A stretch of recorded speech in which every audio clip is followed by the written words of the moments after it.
नमस्कार मेरे प्यारे दोस्तों, कैसे हैं आप सब। उम्मीद है आप सब बहुत अच्छे होंगे। तो आज फिर से हाजिर हो गई हूँ कुछ वायरल टिप्स लेकर, जो कि आपके किचन के कामों को बहुत ही आसान कर देंगे और उसके बाद में आपके बहुत सारे पैसे और बहुत सारा टाइम भी बचेगा। और कबाड़ चीज़ों का यूज़ हम कैसे अच्छे तरीके से करते हैं वो भी देखते हैं। तो चलिए शुरू कर लेते हैं। पसंद आएगी तो लाइक शेयर सब्सक्राइब ज़रूर कीजिएगा। तो यहाँ पर एक भगोने में आप पानी ले लीजिए और इसमें नमक मिला दीजिए।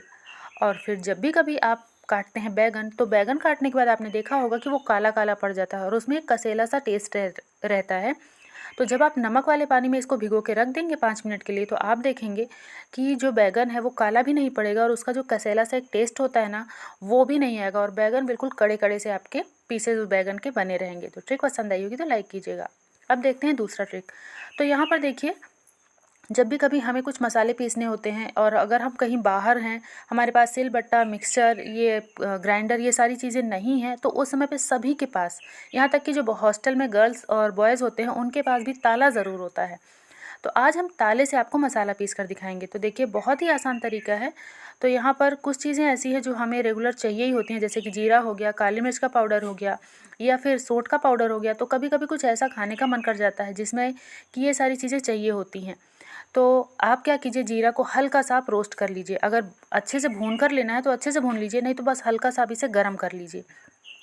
उसके बाद आप ताले से इसे प्रेस करेंगे, क्योंकि ताला बहुत ज़्यादा भारी होता है, जिसकी वजह से बहुत ही आसानी से ये जो मसाला हम पीस रहे हैं ना, ये पीस जाता है। और सिर्फ यही नहीं, आप और भी बहुत सारे मसाले इस तरीके से पीस सकते हैं, जैसे कि दालचीनी वगैरह भी हो गई, बड़ी इलायची वगैरह हो गई।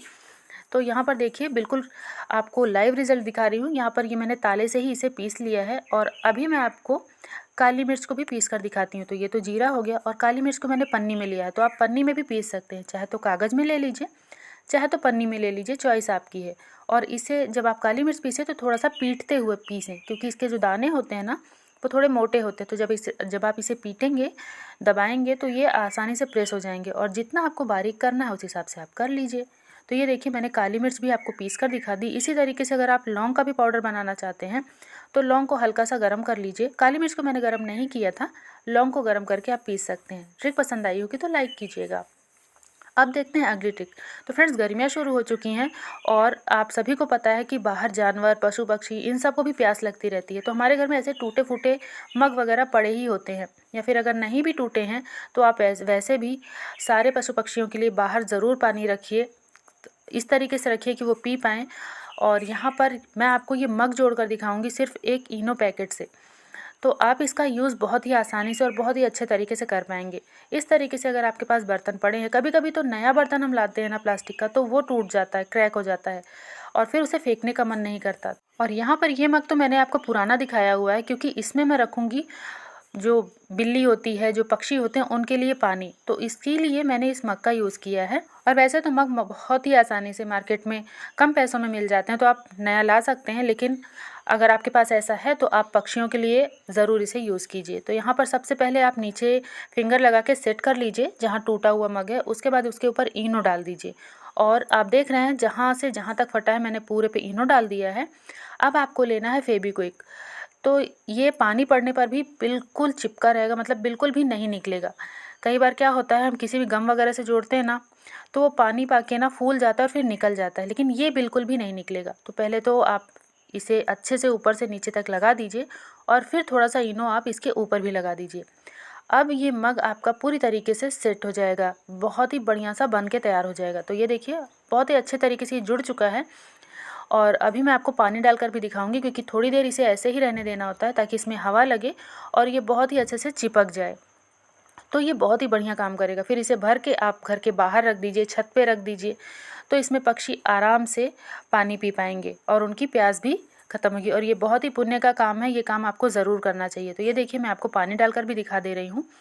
तो बिल्कुल भी पानी इसमें से नहीं टपक रहा है। देखिए, जिधर टूटा है मैं उधर भी आपको तिरछा करके दिखा रही हूँ, बिल्कुल पानी नहीं गिर रहा है। तो ट्रिक पसंद आई होगी तो लाइक कीजिएगा। तो अब चलते हैं अगली ट्रिक की तरफ। तो फ्रेंड्स, ये ट्रिक ना आप अपने बच्चों के लिए यूज़ कीजिए।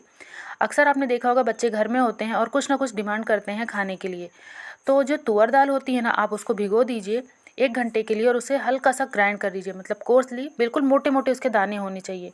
और फिर उसमें हल्दी, नमक, मिर्च, प्याज, ये देखिए छोटी छोटी बारीक कटी हुई प्याज, ये डाल दीजिए। हल्का सा धनिया डाल दीजिए, अदरक डाल दीजिए और यहाँ पर मैंने लहसुन को भी ग्रेट करके ले लिया है। तो इन सारी चीज़ों को आप डाल दीजिए। और जो बच्चे दाल नहीं खाते हैं, स्पेशली उन बच्चों के लिए तो ये रेसिपी बहुत ही ज़्यादा कारगर है। तो उनको आप ज़रूर ये बना कर दीजिए, बच्चे बहुत ही प्यार से खाएंगे और आपको भी बहुत ही अच्छा लगेगा। अब इसमें थोड़ा थोड़ा सूखा आटा डाल दीजिए और इसे आप अच्छे से मिक्स कर लीजिए। तो एक बार फिर से रिपीट कर दूं, यहाँ पर जो अरहर की तुअर की दाल होती है उसको 1 घंटे भिगो के आपको दरदरा पीस लेना है, बिल्कुल हल्का सा पीसना है कि उसके 2 या 3 पार्ट हों दाल के।